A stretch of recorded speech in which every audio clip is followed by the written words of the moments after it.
प्राकृतिक खेती समावेशी समाज का आधार है।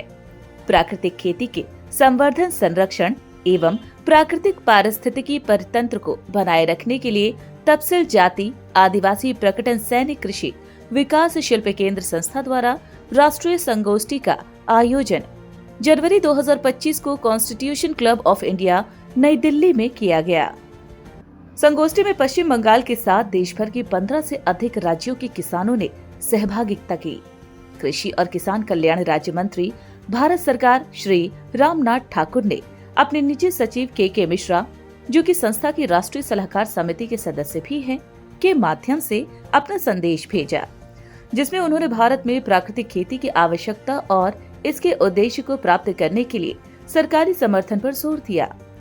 बता दें कि इस संगोष्ठी में संस्था के सचिव सोमेन कोले, एमिटी विश्वविद्यालय के कुलपति और संस्था की राष्ट्रीय सलाहकार समिति के अध्यक्ष प्रोफेसर पीबी शर्मा, यूपीटीयू के पूर्व कुलपति, संस्था के संरक्षक प्रोफेसर आर.के. खंडाल, संस्था की एनएसी के सलाहकार और स्वावलंबन के निदेशक डॉक्टर नरेंद्र कुमार, उत्तर प्रदेश कृषि अनुसंधान परिषद के अध्यक्ष कैप्टन विकास गुप्ता, यूएनओ के शांति राजदूत डॉक्टर के.एस. राणा, सेवानिवृत्त आईपीएस आमोद के कंठ, प्रयास जेएसी के संस्थापक और संरक्षक सौरभ शर्मा, बीजेपी के पूर्व राष्ट्रीय उपाध्यक्ष श्याम जाजू, निदेशक भारतीय रेलवे मनीष सिंह आदि सम्मानित लोगों ने हिस्सा लिया एवं प्राकृतिक खेती जैसे महत्वपूर्ण विषय पर अपने अपने विचार रखे। इस भव्य आयोजन के दौरान 300 से अधिक प्रतिभागियों ने संकल्प लिया कि वे इस मौसम से अपने अपने गांवों में प्राकृतिक खेती शुरू करेंगे और राष्ट्रीय संगोष्ठी से प्राप्त अनुभव से दूसरों को प्रेरित भी करेंगे। जय श्री शंभू, नमस्कार। मैं सोमेन कोले हूँ, सचिव तपसिल जाति आदिवासी प्राक्तन सैनिक कृषि विकास शिल्प केंद्र।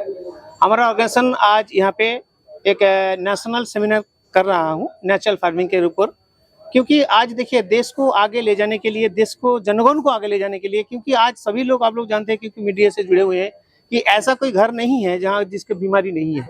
बीमारी आता है कहाँ से? फल फ्रूट सब्जी से आता है। तो ये जो सब्जी जो खेती से होता है, वहाँ से पेस्टिसाइड और खाद डाल के ऐसा बना दिया क्योंकि उसका उपजा हुआ चीज खाते ही ज्यादातर ऐसा होता है।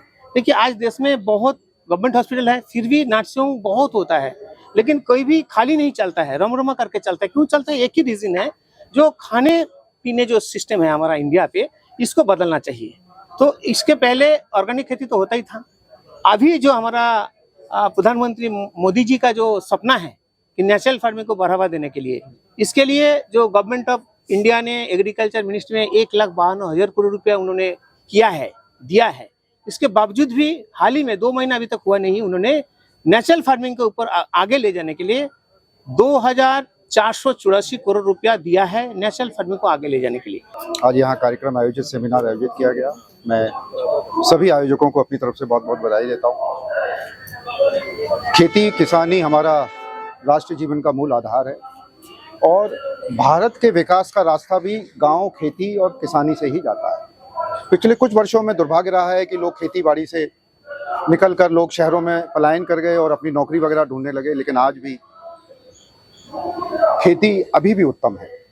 लेकिन उसको लाभ का सौदा कैसे बनाएं, कैसे उसमें युवा या नया आने वाला किसान है उसको कैसे उसकी तरफ बढ़े, उसके लिए सरकार की तरफ से प्रयास किया जा रहा है। मैं खेती किसानी को आगे बढ़ाना है तो मैं उसके लिए उपभोक्ता को भी मैं उसमें शामिल करना चाहूँगा, क्योंकि आप हम सब लोग उपभोक्ता भी हैं। कृषि उत्पाद आप हम सब लोग भी घर पर खाते हैं। तो मैं सभी लोगों से आह्वान करना चाहूँगा कि जो भी किसान अच्छा उत्पाद तैयार करता है, उगाता है, पैदा करता है, तो हम लोगों की भी जिम्मेवारी बनती है कि उसको उचित मूल्य दें। हम लोग क्या करते हैं कि मॉल में चले जाते हैं, सब्जी मंडी में चले जाते हैं, जो सबसे सस्ती सब्जी होगी, जो सबसे सस्ता उत्पाद होगा, वो खरीदने का प्रयास करते हैं और अपनी बचत को करने का प्रयास करते हैं। यहीं से ही कृषि का भी दुर्भाग्य चालू हो जाता है। आज के सेमिनार में कृषि के ऊपर बातचीत की गई है, क्या लगता है कितना महत्वपूर्ण हो गया आज के समय में इस पर बात करना? भारत कृषि प्रधान देश है, इसकी आज तक चर्चा होती रही है, पर मोदी जी देश के प्रधानमंत्री बनने के बाद खेती को प्रायोरिटी पर लेकर सॉइल टेस्टिंग से लेकर किसानी को ज्यादा प्रमोट करना, प्रमोशन देना, उसमें रिसर्च करके लोगों को आगे बढ़ाना, ये काम बहुत तेजी से हो रहा है। सरकार ने भी ये सोचा है, पर कोरोना के बाद लोग ज्यादातर अपने हेल्थ के बारे में सोचने लगे हैं और हेल्थ का और की खेती का बहुत अपरिहार्य ऐसा संबंध है।